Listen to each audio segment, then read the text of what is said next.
صاحب اس شعر کے ساتھ کہ مجھے لٹ گئی میری عظمتیں میری خصلتیں میری غفلتوں کا خراج ہے، مجھے لٹ گئی میری عظمتیں میری خصلتیں میری غفلتوں کا خراج ہے، اور اگر میں جاگ اٹھوں میری زندگی کا یہی تخت اور یہی تاج ہے۔ میں بڑے ہی ادب و احترام کے ساتھ جناب حضرت مولانا مفتی مقبول احمد صاحب سے گزارش کر رہا ہوں کہ وہ آئے اور اپنی قیمتی نصیحتوں سے ہم سب کو مستفیض فرمائیں۔ وسلام على عباده الذين اصطفى أما بعد فأعوذ بالله من الشيطان الرجيم بسم الله الرحمن الرحيم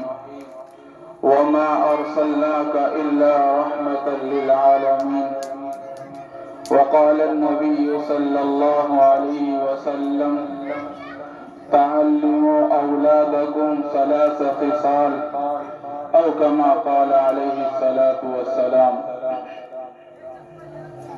میرے محترم بزرگوں اور عزیز ساتھیوں، اور جو ہماری مائیں اور بہنیں ان دین کی باتوں کو سن رہی ہیں،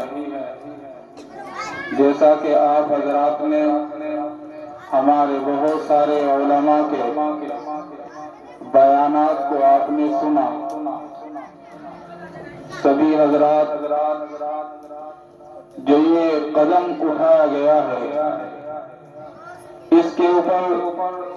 مبارکباد پیش کر رہے ہیں اور کرنی بھی چاہیے، لیکن اس سے بڑی خوشی کا مقام میرے دل میں یہ بات آ رہی ہے کہ آج 12 ربیع الاول نبی اکرم صلی اللہ علیہ وسلم کی پیدائش کا دن۔ تاریخ کے حساب سے تو مورخین نے آپ کی پیدائش کے بارے میں اختلاف کیا ہے۔ بعض مورخین کہتے ہیں کہ اللہ کے نبی صلی اللہ علیہ وسلم 8 تاریخ کو پیدا ہوئے، بعض حضرات نے کہا کہ 9 تاریخ کو پیدا ہوئے، بعض حضرات نے کہا کہ 12 تاریخ کو پیدا ہوئے، اور بعض نے اپنے مختلف قول کو بھی بیان کیا ہے۔ لیکن خوشی کا مقام یہ ہے کہ جس مہینے میں اللہ کے نبی صلی اللہ علیہ وسلم کی پیدائش ہوتی ہے اور جس مہینے میں نبی مکرم صلی اللہ علیہ وسلم اس کائنات کے اندر تشریف لاتے ہیں، جب آپ علیہ السلام اس دنیا کے اندر مبعوث ہوئے تو وہ ربیع الاول کا مہینہ تھا۔ ربیع کے معنی یہ بہار کے آتے ہیں، موسم بہار کے، یعنی جس وقت جناب رسول اللہ صلی اللہ علیہ وسلم کو اللہ تبارک و تعالی نے پیدا فرمایا، اس وقت پوری کائنات کے اندر ایک بہار آ چکی تھی۔ پوری کائنات کے اندر اللہ کے نبی صلی اللہ علیہ وسلم کی برکتوں کا، آپ کی رحمتوں کا نزول ہو چکا تھا۔ نبی مکرم صلی اللہ علیہ وسلم جب کائنات کے اندر تشریف نہیں لائے تھے، اللہ تعالیٰ نے آپ کو مبعوث نہیں فرمایا تھا، نبی پاک علیہ السلام کو اللہ تعالیٰ نے رسالت اور نبوت عطا نہیں فرمائی تھی۔ اس وقت اس دنیا کے اندر ظلم و ستم تھا، ہر وقت ظلم ہی ظلم نظر آتا تھا، غریبوں کے اوپر ظلم کیا جاتا تھا، مزدوروں کے اوپر ظلم کیا جاتا تھا، جانوروں کے اوپر ظلم کیا جاتا تھا، پڑوسیوں کے اوپر ظلم کیا جاتا تھا، یہاں تک کہ کتابوں کے اندر لکھا ہے کہ اگر کسی کے یہاں کوئی بیٹی پیدا ہو جاتی تھی تو اس کو بھی زندہ زمین میں دفن کر دیتے تھے۔ کسی شاعر نے کیا ہی خوب کہا کہ بدی کا زور تھا، ہر سو جہالت کی گھٹائیں تھی، فساد و ظلم کی چاروں طرف پھیلی ہوائیں تھی، ذرا سی بات پر تلوار چل جاتی تھی آپس میں تو پھر جنگ آتی ہی نہ تھی دو چار کی بس میں. اگر لڑکی کی پیدائش کا گھر میں وہ ذکر سن لیتے تو اس معصوم کو زندہ زمین میں دفن کر دیتے. گویا کہ گھر گھر بے حیائی تھی، گھر گھر بے حیائی تھی، مگر جب اللہ نے ان پر اپنا کرم فرمایا، اللہ نے ان پر اپنا فضل فرمایا تو عبداللہ کے گھر میں خدا کا لاڈلا آیا. نبی پاک صلی اللہ علیہ وسلم رحمت بن کر آئے.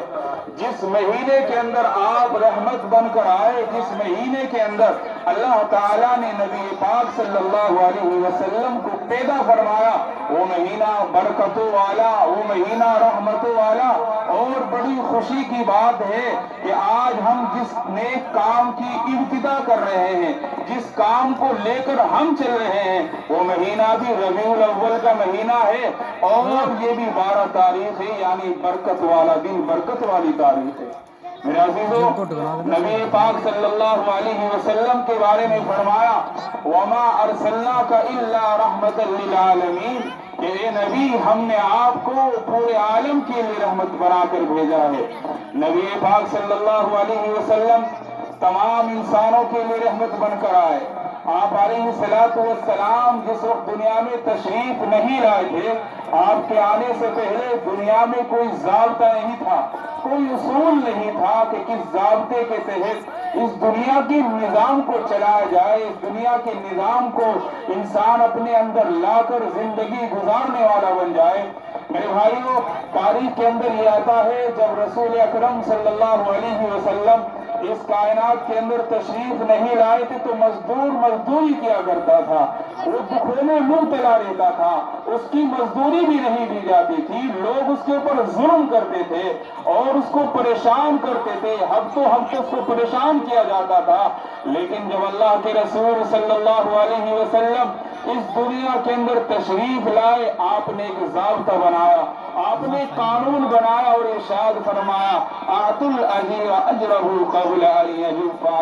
اے لوگوں، مزدور کا پسینہ خشک ہونے سے پہلے اس کی مزدوری ادا کر دی جائے. تو دیکھو، یہ نبی اکرم صلی اللہ علیہ وسلم مزدور کے لیے رحمت بن کر آئے، بیٹیوں کے لیے رحمت بن کر آئے کہ جن بیٹیوں کو زندہ زمین میں دفن کر دیا جاتا تھا. عرب کے اندر یہ دستور چل رہا تھا، جب کسی کے یہاں کسی بیٹی کی پیدائش ہوتی تھی وہ شرم محسوس کیا کرتے تھے اور اتنی شرم محسوس کرتے تھے کہ ابھی ہماری بیٹی دوسرے کے یہاں جائے گی. لیکن اللہ کے نبی صلی اللہ علیہ وسلم جب کائنات کے اندر آئے، آپ نے ایک ضابطہ بنایا اور آپ نے ارشاد فرمایا اے لوگوں سنو، اللہ تبارک و تعالی جس کے یہاں بیٹی پیدا کرتا ہے اس کے یہاں اللہ کی رحمتوں کا نزول ہوتا ہے، اللہ کی برکتیں اس کے گھر کے اندر آنا شروع ہو جاتی ہے، اللہ تبارک و تعالی اس کے اوپر خاص توجہ فرماتا ہے. آپ علیہ السلام نے ارشاد فرمایا جو اپنی بیٹیوں کی، اپنی بچیوں کی اچھی تربیت کرتا ہے،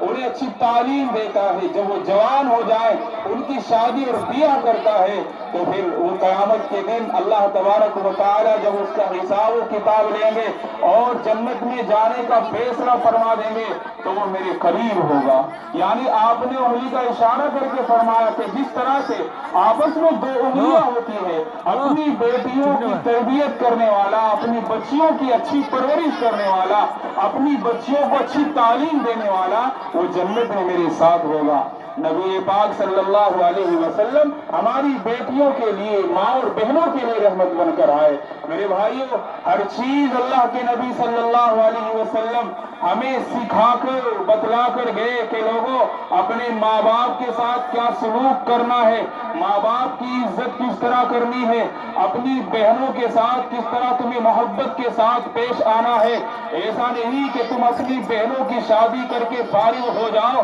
اور پھر یہ سوچو کہ ہم نے اپنی بہنوں کا حق ادا کر دیا. نہیں میرے بھائیوں، بہنوں سے محبت کی جائے. اللہ کے رسول علیہ السلام فرماتے ہیں کہ اپنی بہنوں کو اپنے گھر بلا لیا کرو. جب بہن اور بیٹیاں ماں باپ کے گھر آتی ہیں تو اللہ کی طرف سے رحمتیں آتی ہیں، اللہ کی طرف سے برکتیں آتی ہیں. نبی علیہ السلام نے فرمایا کہ پڑوسیوں کے ساتھ اچھا سلوک کرو. اب یہ پڑوسیوں کے ساتھ اچھا سلوک کرنا اپنی بیٹیوں کے ساتھ اچھا سلوک کرنا، ماں باپ کے ساتھ اچھا سلوک کرنا، یہ کہاں سے آئے گا؟ یہ تعلیم ہمیں کہاں سے ملے گی؟ یہ تعلیم ہمیں مدارس اسلامیہ سے ملے گی، وہ مدرسے جن کے اندر اللہ اور اس کے رسول صلی اللہ علیہ وسلم کی تعلیم دی جاتی ہے، آپ کی حدیثوں کو پڑھایا جاتا ہے، آپ کی حدیثوں کو سنایا جاتا ہے۔ اللہ کے نبی علیہ السلام کی ایک حدیث میں آپ کے سامنے رکھوں، آپ کے سامنے آپ کو سناؤں۔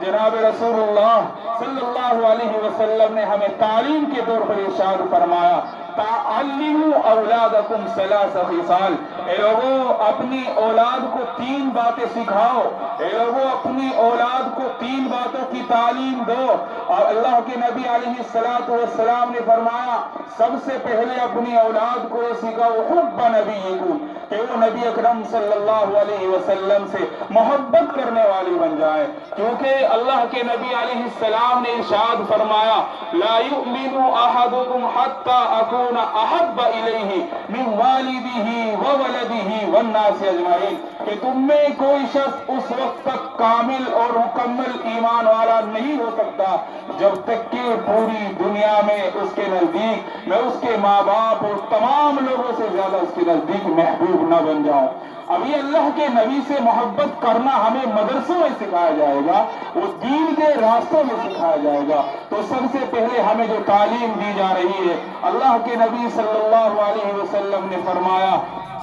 حب نبیکم، اپنی اولاد کو نبی سے محبت کرنا سکھاؤ۔ دوسرا جو ہمیں سبق دیا، دوسری ہمیں جو تعلیم دی، اللہ کے نبی علیہ السلام ارشاد فرماتے ہیں، حب اہل بیتہ،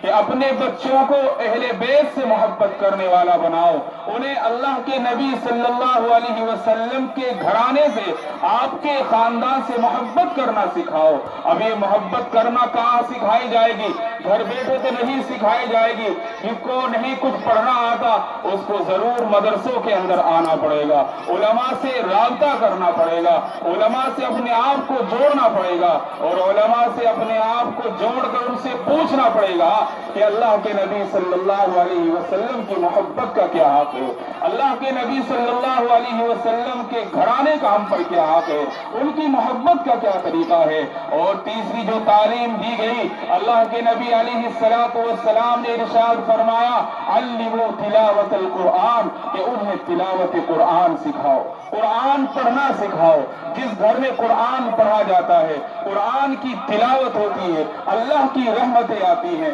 اللہ کی برکتیں آتی ہیں۔ جس گھر کے اندر روز آنا سورہ بقرہ کی تلاوت کی جائے، اللہ تبارک و تعالی اس گھرانے سے تمام جنات اور شیاطین کو بھگا دیتا ہے۔ اور جس گھر کے اندر روز آنا سورہ واقعہ کی تلاوت کی جائے، رب ذوالجلال اس گھر کے اندر برکتوں کا نزول فرماتا ہے، ان کے رزق کے اندر اللہ تبارک و تعالی برکتیں عطا فرماتا ہے۔ میرے بھائیوں، ہم آپ علیہ السلام کی امت میں رہتے ہیں، آپ علیہ السلام کے ہم نام لیوا ہے۔ کل قیامت کا دن ہوگا، نفسی نفسی کا عالم ہوگا، کوئی کسی کا پوسال حال نہ ہوگا۔ ہمارے اعمال تو ایسے نہیں کہ ہمیں جنت تک لے جائیں، ہمیں صرف اگر کسی کا سہارا ہوگا تو ایک ہی ذات ہوگی، جناب محمد رسول اللہ صلی اللہ علیہ وسلم کی ذات ہوگی۔ آپ علیہ السلام اس امت کے غم میں اللہ سے رات میں اتنا روتے تھے، اتنا روتے تھے، اللہ سے اتنی دعائیں کیا کرتے تھے کہ آپ علیہ السلام